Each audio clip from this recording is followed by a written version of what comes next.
mina sengaphenduka umfula wezinyembezi, inhliziyo seyaphenduka iziko lomlilo ongapheliyo, ngoba isithandwa senhliziyo yami sesaphenduka ongaqapheliyo. Mina kamsasazi isimilo wami owathi uzoba ngumfazi kimi useqedelwa sisimilo, kodwa ngoba ngiyamthanda Thixo ungamshisi ngomlilo. Mina nginesithandwa sisenhliziyweni, mfudumalo ungukuphila kimi emhlabeni, kodwa namuhla uthando lwethu lusemanyaleni.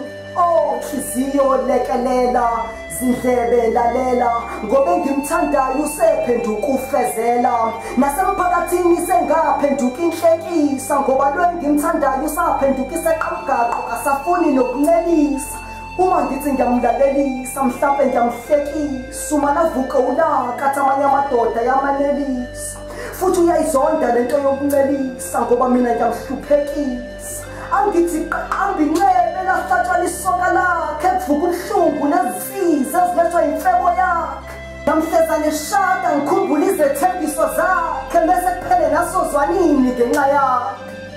Lo wathi uzongithanda nasebuzimeni bakhe, funga ngaphambi komndeni nezihlobo zakhe, kodwa namuhla ngiphila ngobuhlungu bakhe, sezaphenduka imbenge yegazi izandla zakhe.